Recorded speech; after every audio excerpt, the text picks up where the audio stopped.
Pour moi, un vrai militant, c'est pas celui qui parle trop, mais celui qui essaye de faire quelque chose, d'apporter un plus concrètement, ou une partie de la solution.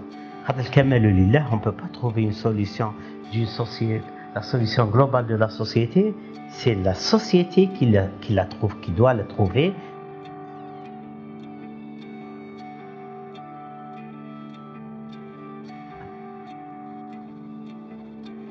Les causes profondes des problèmes d'octobre 88, c'était un des grands problèmes, c'était le blocage par rapport aux jeunes couples.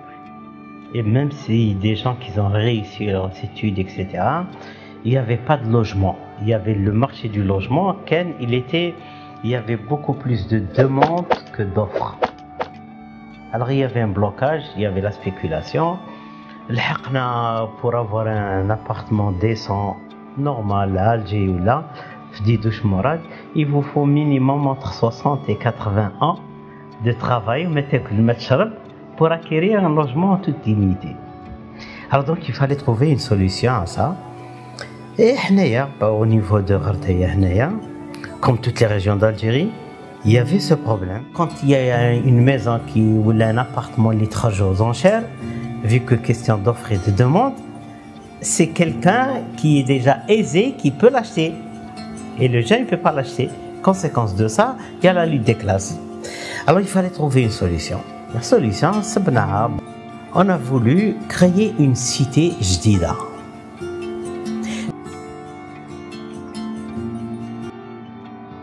Déjà, en ce qui concerne le terrain il sera au prix raisonnable.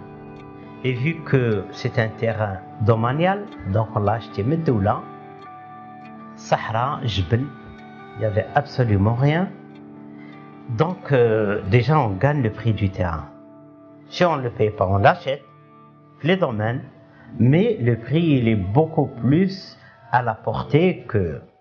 Donc le génie Tana, Sahara, il fallait essayer de voir comment l'asala ou l'asrana. Le côté de l'asala, il ne faut pas oublier qu'on est en train de construire à des gens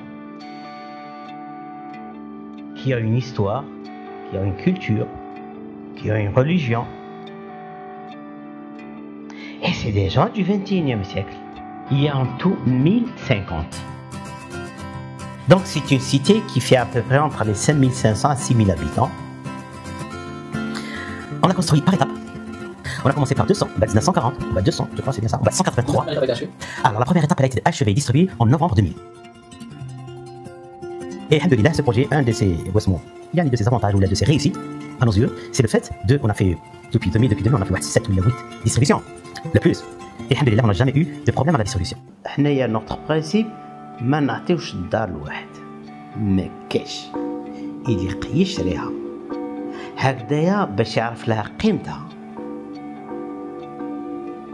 خاطر ان جون لا كلاس موين تاعنا يليق ما نولفو لهمش لاسيستانا مي دير له حاجه ا سابورتي، ما ديرلوش لي بري تاع المهبل، دير له حاجه سابورتي مي كوم سا il va faire un effort d'économie lui et sa femme pour qu'il acquiert un logement toute propriété.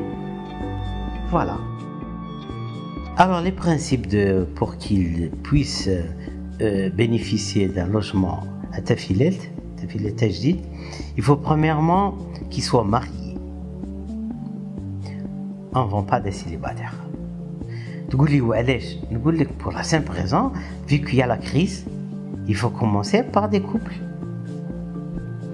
Si c'est une femme, il faut qu'elle ait au moins 30 ans d'âge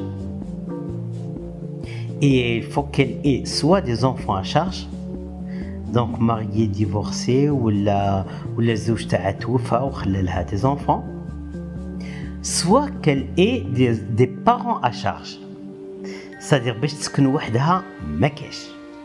Homme ou femme, ما كاش.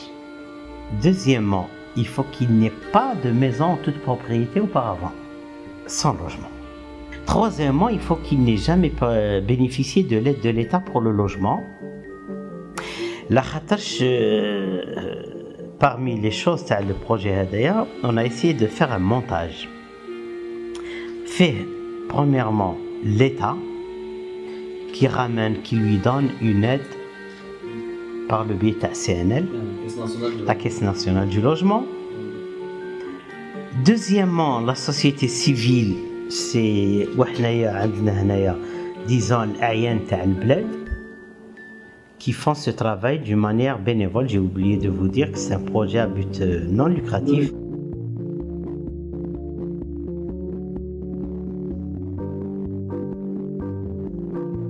Le comportement social, un milieu humain gérable et durable.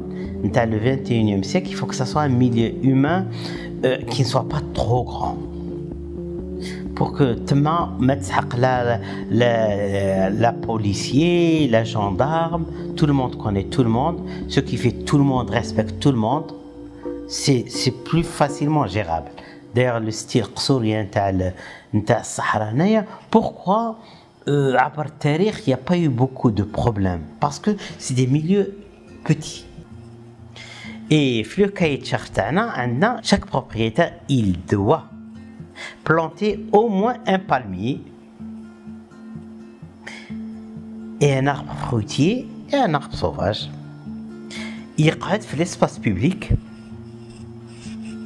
mais ça va lui appartenir. C'est-à-dire, il doit le planter, on va l'entretenir, donc il faut pas oublier qu'on est en plein Sahara. On va qu'il donne ses fruits, ses dates. Les dates c'est pour lui.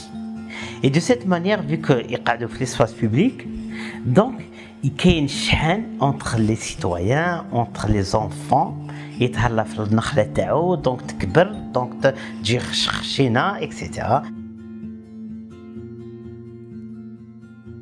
Le comportement citoyen, c'est le fait que on a divisé la cité en îlots. L'îlot fait entre 22 et 28 maisons. Et chaque îlot, il y a une maison, c'est-à-dire un propriétaire qui prend en charge la propreté de l'îlot pour une semaine. Ce qui fait maintenant juillet, la deuxième semaine de juillet, îlot par exemple 52,